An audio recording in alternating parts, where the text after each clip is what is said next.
Praise the Lord. இயேசுவின் ரத்தம் ஜெயம். தினமும் இயேசு நிகழ்ச்சிக்கு உங்களை கர்த்தராக இயேசு கிறிஸ்துவின் நாமத்தில் வரவேற்கிறேன். செய்தியின் தலைப்பு: அமெரிக்கையான வாழ்வே அழகான அறிக்கை. ஆதார வசனம் லூக்கா 12ஆம் அதிகாரம் 8வது வசனம். அன்றே நான் உங்களுக்கு சொல்லுகிறேன், மனுஷர் முன்பாக என்னை அறிக்கை பண்ணுகிறவன் எவனோ அவனை மனுஷகுமாரனும் தேவதூதர் முன்பாக அறிக்கை பண்ணுவார். கிறிஸ்துவுக்குள் நிலைத்திருப்பவர்களே, மனுஷர் முன்பாக என்னத்தை அறிக்கை செய்ய வேண்டும் என்று கர்த்தர் எதிர்பார்க்கிறார்? அவரை பற்றியா? அவரை பற்றி நமக்கு வெளிப்படுத்தாவிட்டால் நமக்கு ஒன்று தெரியாது. வேதத்தில் அவரை பற்றி ஆண்டவரே எழுதியுள்ளார். அவைகளை நாம் மனப்பாடம் பண்ணலாம், இருதயத்தில் வைக்கலாம், சபையில் ஆமென் அல்லேலூயா என்று சொல்லலாம். ஆனால் தனிப்பட்ட முறையில் பர்சனலாக நமக்கு கர்த்தர் வெளிப்படுத்தாவிட்டால் அவைகள் நமக்கு வெறும் வாக்கியங்களே. சத்தியம் வெளிச்சமாக நமக்கு வர வேண்டும். அந்த வெளிச்சம் வாழ்க்கையில் அபியாசப்படுத்த வேண்டும். அப்பொழுதுதான் அது சத்தியம் நம்மோடு இணைந்திருக்கிறது, நாம் விடுதலை ஆனோம் என்று அர்த்தம். நாம் வாஞ்சையோடு தாகத்தோடு கேட்காவிட்டால் வெளிப்படுத்த மாட்டார். பின் அறிக்கை என்பது என்ன? அவர் செய்த கிரியைகளா? அவற்றை நாம் சொல்ல வேண்டியதில்லை, உலகமே அறியும்.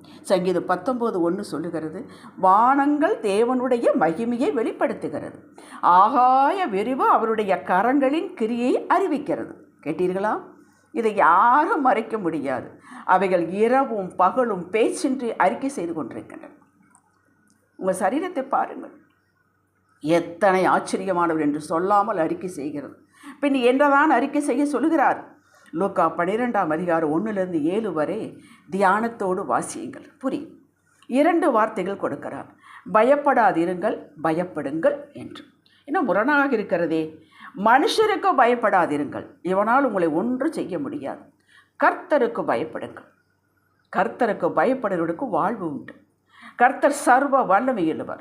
பாதாளத்திலிருந்து இழுத்து வர அவரால் முடியும், பாதாளத்தில் தள்ளவும் அவரால் முடியும். ரட்சிக்க திராணி இல்லாத பிரபுக்களையும் அதிகாரிகளும் நம்பாதிருங்கள், பயப்படாதிருங்கள்.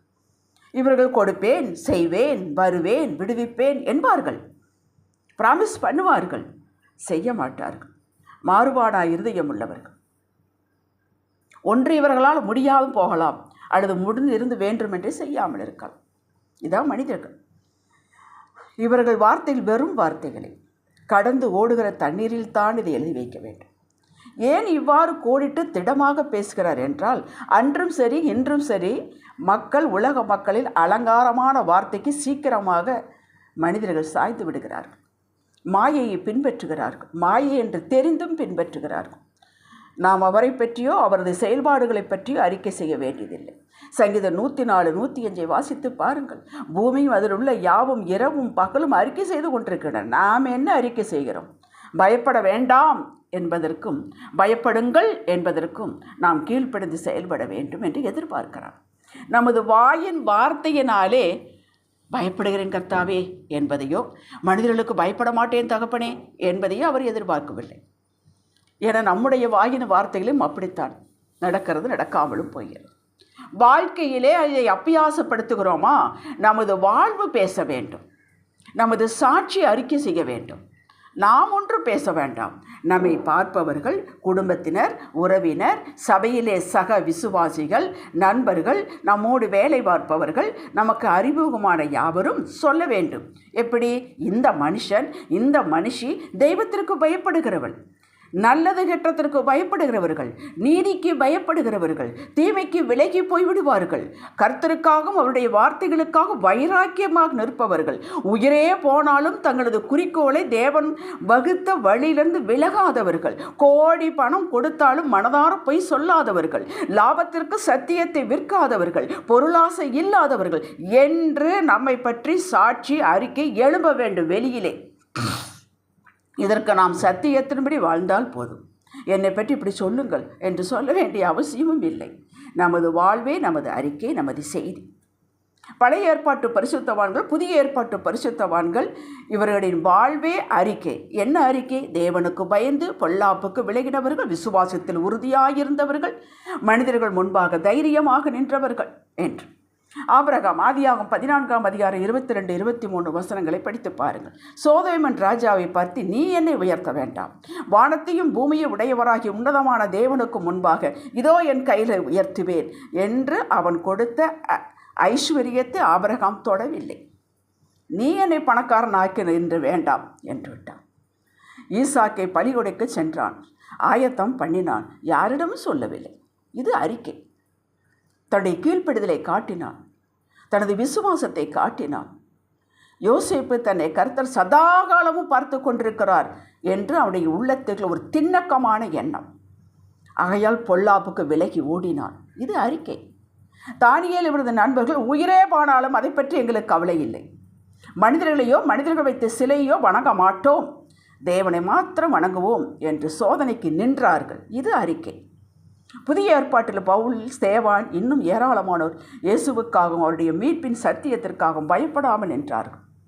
அதனால் அவர் அடி வாங்கினார்கள், சிறையில் இருந்தார்கள், எத்தனையோ வேதனைப்பட்டார்கள், கல்லெறி உண்டார்கள். அதெல்லாம் அவர்களுக்கு ஒன்றுமில்லை, அது கர்த்தர் தாங்கி கொண்டார். இது அறிக்கை. நாமும் தம்பட்டம் அடிக்க வேண்டியதில்லை. நம்முடைய விசுவாசத்தை, தெய்வ பயத்தை, ஒழுங்கு நெறிகளை உலகம் பார்க்கிறது. நாம் நினைத்து கொண்டு யார் நம்மை பார்க்கவில்லை என்று உலகம் முழுது நம்மை பார்க்கிறது. ஞாயிறா இன்று? அப்படியானால் அவர்கள் ஆலயத்தில் தான் பார்க்க முடியும். இந்த காரியத்தை அவர்கள் செய்திருக்க வாய்ப்பே இல்லை. நிச்சயமாக அவர்கள் இப்படி பேசியிருக்க மாட்டார்கள்.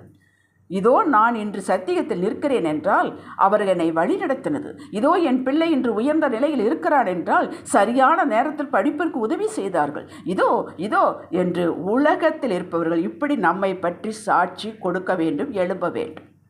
இதில் தான் கர்த்தருக்கு கொள்ளை பிரியும். அவரும் தேவதூதர்களுக்கு கட்டளையிடுவார், நம்மை பாதுகாக்க, உதவி செய்ய, அவருடைய கண்ட்ரோல் இருக்க அனைத்திற்கும் கட்டளையிடுவார் நமக்காக. இது ஆண்டவரோடு என்னாலும் இணைந்து நடப்பவர்களுக்கு, தொடர்ந்து அவரது ஐக்கியத்தில் இருப்பவர்களுக்கு எளிது. அதனால்தான் இயேசு சொன்னார், எனது நுகம் மெதுவாகி என் சுகை லகுவாகியும் இருக்கிறது என்றார். மத்தேயு 18:29-30 வசனங்களை வாசித்துப்பார். வாஞ்சி இருந்தால் போதும், அவரது கிருபை நம்மை நடத்தும், வாழ வைக்கும். ஜெபிக்கலாம். தகப்பனே, உமது அன்பை, பண்பை எங்கள் வாழ்வின் மூலம் வெளிப்படுத்தி ஆர்ப்பாட்டம் இல்லாமல் வாழ்வதே அறிக்கை என்று கண்டோம். அப்படியே வாழ்ந்து உங்களுக்கு மகிமையை செலுத்துவோம். அதற்காகத்தானே நீர் எங்களை அழைத்தீர் கர்த்தாவே. நீரும் அறிக்கை செய்வீர், கட்டளையிடுவீர், இவன் எனக்கு பிரியமானவன், பிரியமானவள் என்று. நாங்கள் பாக்கியவான்கள். இயேசுவின் நாமத்தில் பிதாவே, ஆமென். அல்லேலூயா.